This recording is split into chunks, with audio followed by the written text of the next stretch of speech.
中年好聲音3嘅第28集。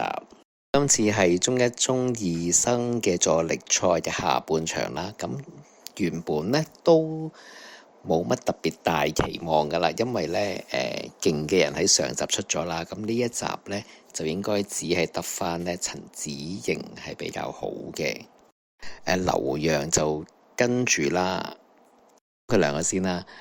咁安雅希今次話失聲啦，咁其實安雅希咧應該係嗰個唔係好受得壓力啦。其實佢舊年比賽嘅時候都係喺後期好大壓力嘅時候咧，就有好多毛病出現啦。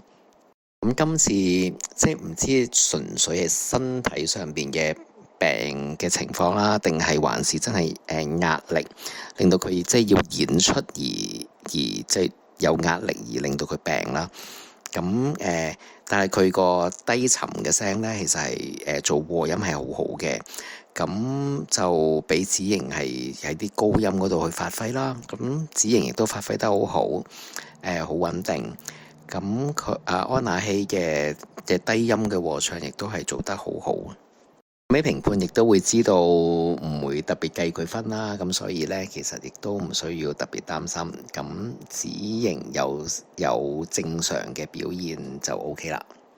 子瑩嘅表現亦都係一貫嘅做得好啦，同埋即係都穩定啦。咁所以就係全晚最高分係好正常嘅。可能未必係最高分啦。咁佢劉洋亦都係同阿沈宗賢又係兩個好合拍啦。咁由前邊佢就拖得好長嘅嗰一段比較慢啲嘅部分啦。咁即係等啲評審會覺得咧，阿劉洋係有長啲多少少嘅一啲感情嘅部分啦，一啲柔情嘅部分啦，唔係成日咁爆咁樣啦。咁而後尾爆嘅部分咁亦都有好多個層次啦。佢都做咗好多次唔同嘅變化啦，因為嗰隻歌其實都重複好多次。咁但係佢哋每次咧都會做到一啲變化啦。咁不論可能有啲和音唔同咗啊，跟住可能有啲又係有異步嘅情況啊，有啲又會再高音和音同埋低音和音啊，係啦，跟住又再有一啲係嗌嘅部分啦。咁所以咧就有好多種唔同嘅變化。咁跟住另外一 pair 咧，古卓文加趙俊成咧，我覺得就嗰隻歌其實唔啱啦。跟住古卓文把聲其實係唔好聽嘅，即係夾落呢一隻歌嗰度。咁趙俊成亦都有好多佢要做一啲嘅 ad-lib 啊，同埋做一啲嘅假聲嘅部分咧。咁呢啲亦都唔係佢嘅強項。咁所以咧，我覺得呢隻歌係屬於失敗嘅，做得唔好嘅。都顯露咗俊成同埋古卓文雙方嘅一啲嘅弱點同缺點。係咪高加倩月情嘅皮囊呢？我覺得大部分嘅情況都幾好聽啦，同埋佢哋都好有獨特嘅個性啦，係好嘅，個演出係成功嘅。佢哋有嘅除咗唱啦，仲有舞台上面嘅表現啦，都係成功嘅。咁倩月情就一路都係喺啲高音嘅地方嗌嘅部分咧，其實佢咧就係太危險即係會搏得太高啦，太悶啦，就變咗好容易咧就會係撻 Q 咧就會衰咗。咁佢之前亦都試過唔止一次啦。咁之後咧都可以話俾大家知咧，因為我都係現場睇咗佢嘅9進8嘅呢個情況呢，佢亦都有呢一個情況呢係再次出現嘅。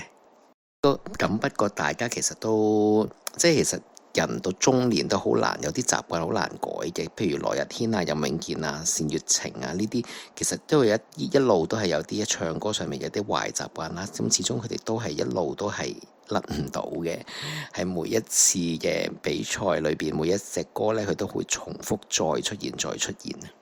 羅日軒加譚輝智咧就純粹搞笑啦。咁呢隻歌咧就亦白金升降機亦都係啲評審講，佢哋就係阿羅日軒就唔夠嗰個重拍啦，係啦，唔夠強勁啦。咁呢啲都係即係死症啦。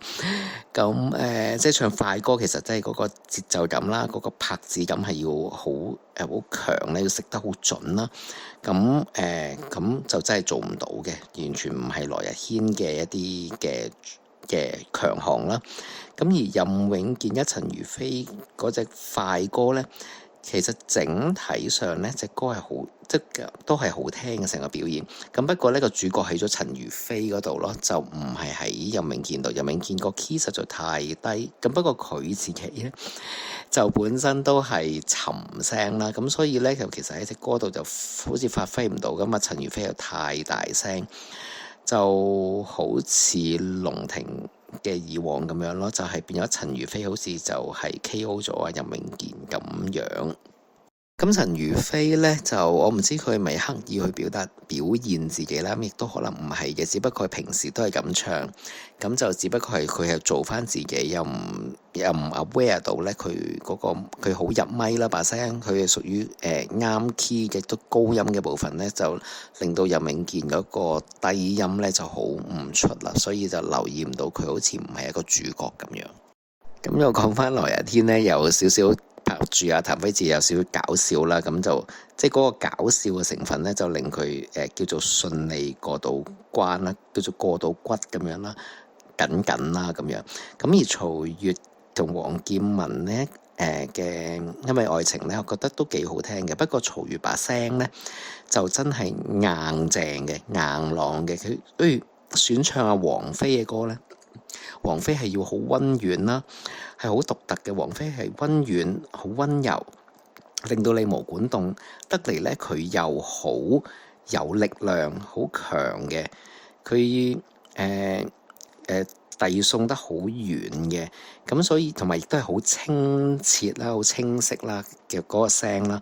咁即係其實係一個好清脆嘅聲音，但係又係好有力嘅聲，又好有性格嘅聲，但係你又會覺得好溫柔。好安撫你咁樣，所以呢種咁獨特嘅聲呢，其實佢係做唔到啊。咁所以呢，就佢係一個好硬朗嘅人，好爽朗、好爽快嘅一個人。咁所以個聲都係咁樣，就做唔到呢隻歌所要做嘅效果咯。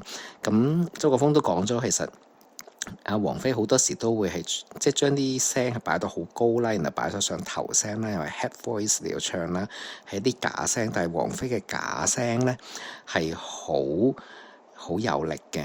咁當然唔計佢現場話係，其實佢現場唔係次次都唱到啦。咁但係佢錄唱片出嚟呢，就係一啲好有力量嘅假聲嘅，咁係好好聽嘅。咁即係唔係咁多人能夠做到啦。咁曹越係做唔到嗰個效果啦。咁加上黃劍文拍埋咗一齊呢，咁當然亦都比以往嘅，譬如過去中一都有人唱呢隻歌啦，就係龍庭啦，再加埋上丁文俊啦，咁當然係好聽過嗰個好多噶啦，已經係咁。因為黃劍文係做咗好多嘅設計落去啦，有好多話劇上邊啦，即係畫面上邊提視覺上啦，咁聲線咧，黃劍文都做咗好多唔同嘅變化。咁同埋佢嘅聲線都係有質感啦，有性格、有內容嘅聲啦。咁令到成件事襯台出嚟呢，就係算係幾好聽嘅。今次我覺得各位評判俾出嚟，即係然後加埋出嚟嘅分數呢，我都覺得係都幾合理嘅。即係嗰個高與低呢，邊個高過邊個，邊個低過邊個呢？我覺得係都算係相當合理嘅。講翻我去睇九進八呢。我覺得好幸運嘅，我入到場嘅時候呢，我希望出現嗰9位歌手呢，就係嗰9位啦，即係冇令我失望啦，同埋冇即係任何差池嘅。咁不過呢，喺知道咗8強之後呢，要點樣再摟多一個成為7強呢？呢個呢就真係好難，我都覺得呢係對於我都好難揀。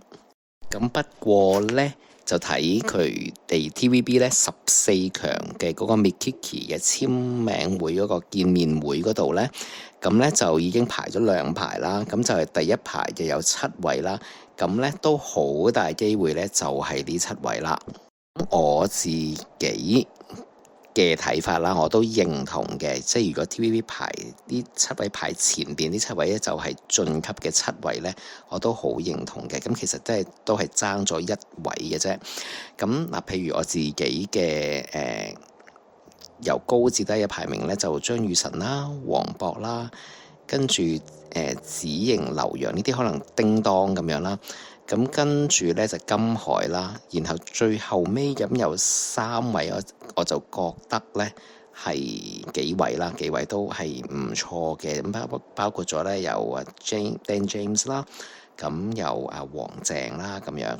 咁上邊係啦，嗰7位裏邊咧，咁都有1-2位咧係唔錯啦。咁我亦都知道邊一位咁樣啦，咁我就唔再講啦。咁就我就睇翻咧，就係呢 Mikiki 呢14人裏邊嘅14強嘅見面會咧，呢前排嗰7位咧就真係好大機會，最後就係呢7位啦。咁到底會唔會係咁咧？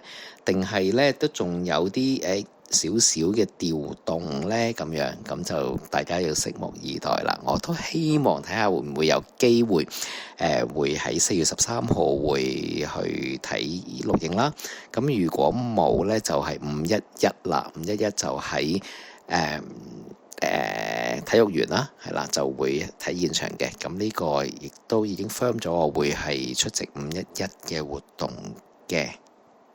真係好期待下一次嘅林子祥嘅主題歌曲嘅比賽，我哋下次見，拜拜。